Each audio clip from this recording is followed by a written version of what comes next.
Hello, everyone, and welcome back to Bible Talk at the Table. Before I get started, we're going to start back up. Daniel chapter 10. I just want to say a little short prayer. We have a lot going on in the world today, so let's just say our prayer. Dear Father, I thank you for this day. I thank you for this minute. I thank you for this hour. Praying for peace in the land, praying for the people of Venezuela, praying that justice is served for Nolan Wells and many other people that are going through and whatever they're going through. Lord, let us find those missing children. Let justice be served. Let whoever is causing pain and grief be held accountable, whether they be young people or old people. Let all those in account of causing harm to someone else be held accountable. Father, this racism and this hatred, let people know that it's not your way. Let them know that it's wrong to hate somebody and that they need to get it together because we're all brothers and sisters under the skin. And I thank you, Father, and we love you. Amen. Okay, we're going to start at chapter 10 in Daniel. In the 3rd year of the reign of Cyrus, king of Persia, Daniel, also called Belshazzar, had another vision. It concerned events certain to happen in the future, times of great tribulation, wars, and sorrows. And this time he understood what the vision meant. When this vision came to me, Daniel said later, I had been in mourning for 3 full weeks. All that time I tasted neither wine nor meat. And of course, I went without desserts.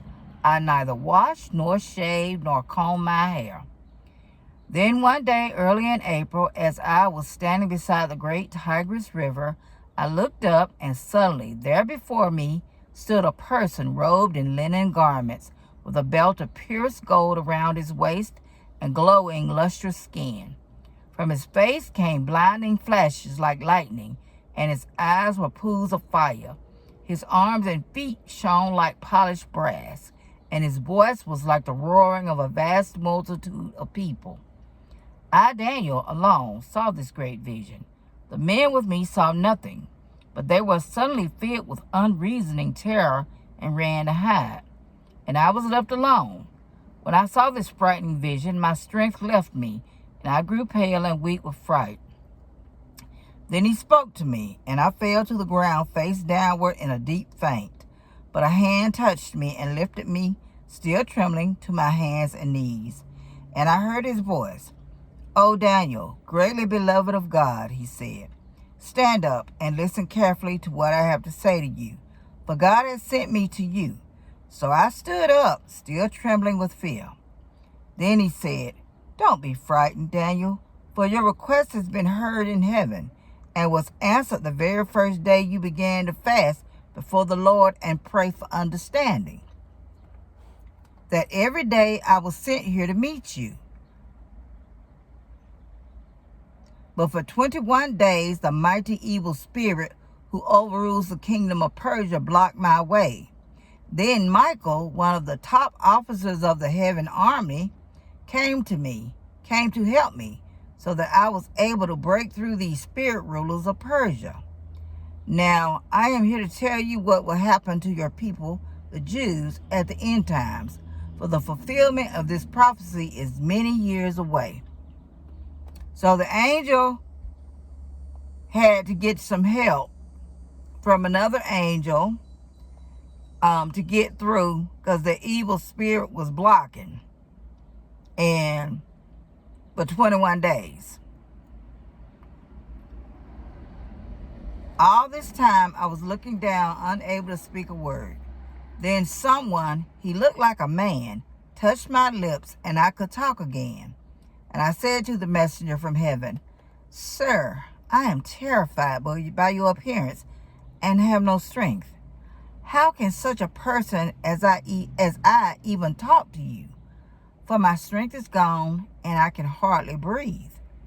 Then the one who seemed to be a man touched me again, and I felt my strength returning.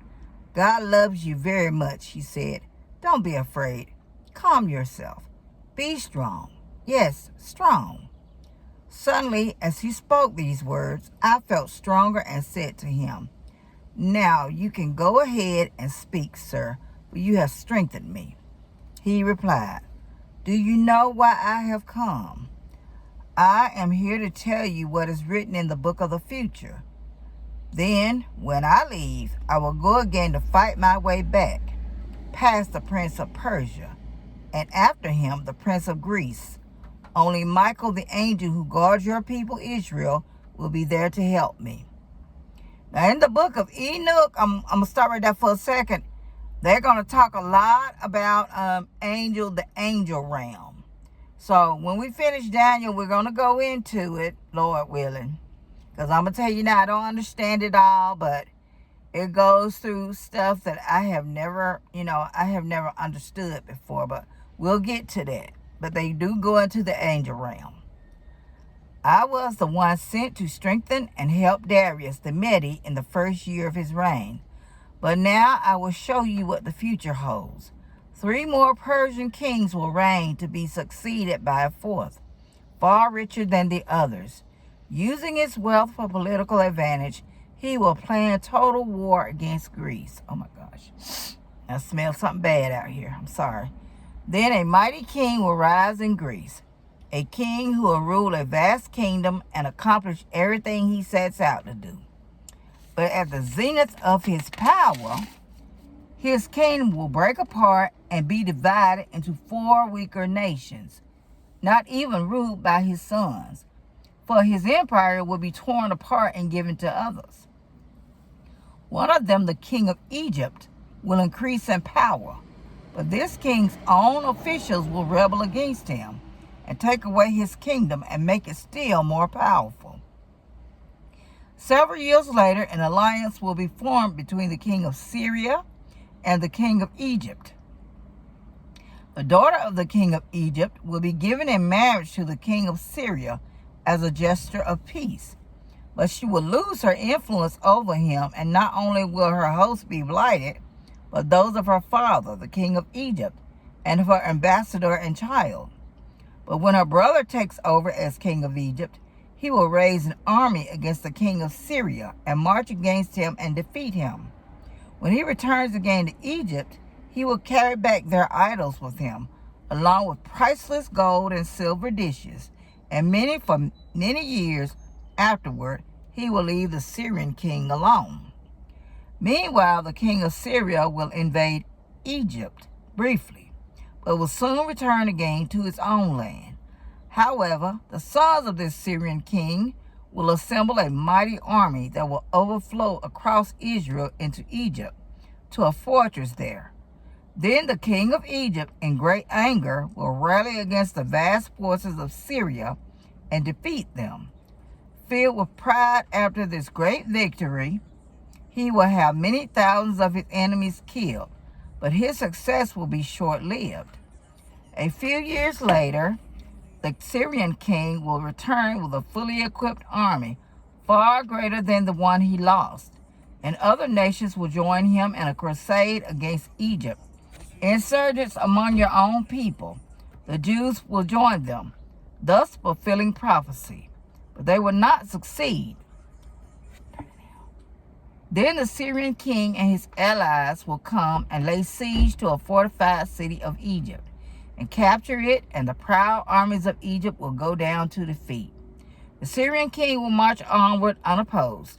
None will be able to stop him, and he will also enter the glorious land of Israel and pillage it. This will be his plot for conquering all Egypt. He too will form an alliance with the Egyptian king, giving him a daughter in marriage so that she can work for him from within. But the plan will fail. After this, he will turn his attention to the coastal cities and conquer many. But a general will stop him and cause him to retreat in shame. He will turn homeward again, but will have trouble on the way and disappear. His successor will be remembered as the king who sent a tax collector into Israel, but after a very brief reign, he will die mysteriously, neither in battle nor in riot. Next to come to power will be an evil man, not directly in line for royal succession, but during a crisis he will take over the kingdom by flattery and intrigue. Then all opposition will be swept away before him, including a leader of the priests. His promises will be worthless. From the first, his method will be deceit, with a mere handful of followers. He will become strong. He will enter the richest areas of the land without warning and do something never done before. He will take the property and wealth of the rich and scatter it among the people. With great success, he will besiege and capture powerful strongholds throughout his dominions. But this will last for only a short while. Then he will stir up his courage and raise a great army against Egypt. And Egypt too will raise a mighty army, but to no avail, for plots against him will succeed. Those of his own household will bring his downfall. His army will desert and many be killed. Both of these kings will be plotting against each other at the conference table, attempting to deceive each other. But it will make no difference, for neither can succeed until God's appointed time has come. The Syrian king will then return home with great riches, first marching through Israel and destroying it. Then at the predestined time, he will once again turn his army southward, as he had threatened.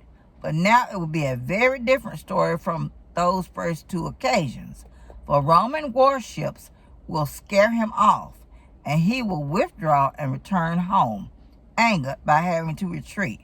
The Syrian king will again pillage Jerusalem and pollute the sanctuary, putting a stop to the daily sacrifices and worshiping idols inside the temple.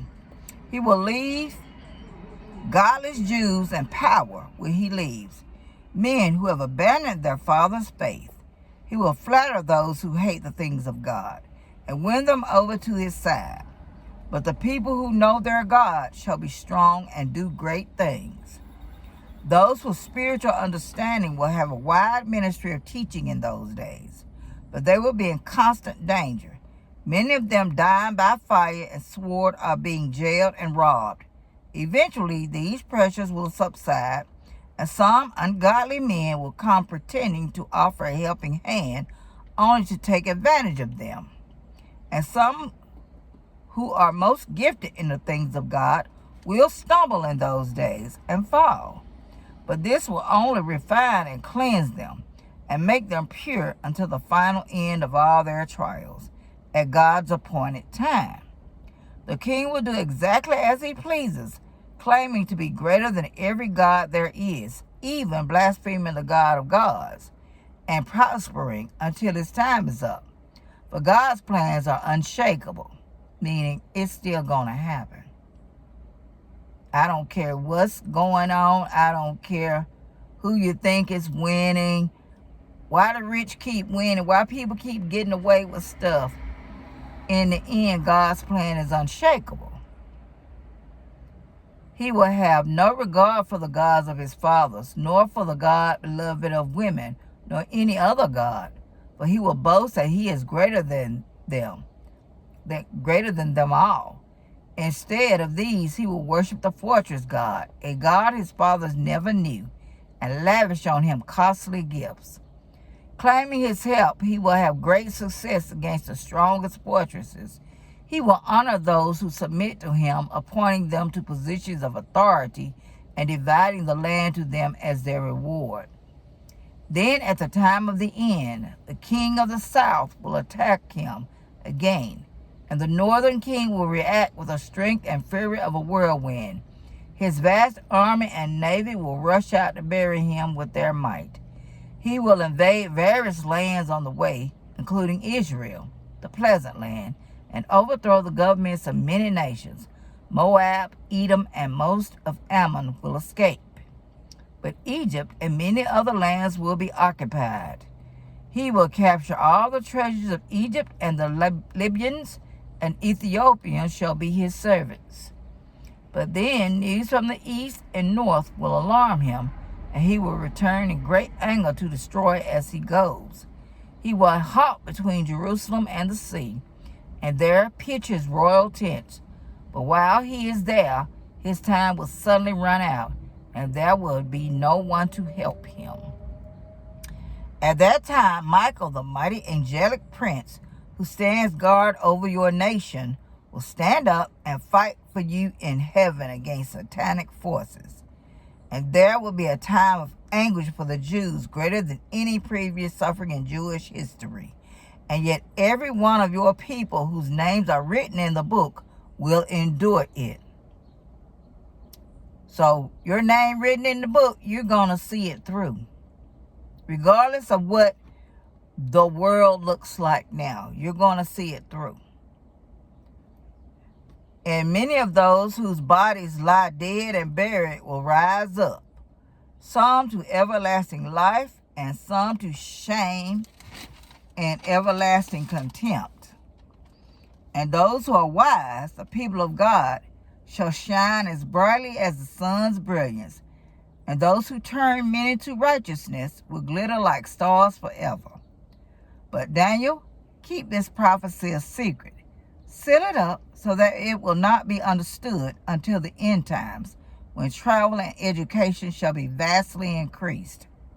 Then I, Daniel, looked and saw two men on each bank of a river, and one of them asked the man in linen robes who was standing now above the river, "How long will it be until all these terrors end?" He replied with both hands lifted to heaven, taking oath by him who lives forever and ever, that they will not end until 3.5 years after the power of God's people has been crushed. I heard what he said, but I didn't understand what he meant. So I said, "Sir, how will this all come out?" But he said, "Go now, Daniel. But what I have said is not to be understood until the time of the end. Many shall be purified by great trials and persecutions. But the wicked shall, shall continue in their wickedness, and none of them will understand. Only those who are willing to learn will know what it means. From the time the daily sacrifice is taken away and the horrible thing is set up to be worshipped, there will be 1,290 days, and blessed are those who wait and remain until the 135th day. Let me see. 1,335th day. But go on now to the end of your life and your rest, for you will rise again and have your full share of those last days.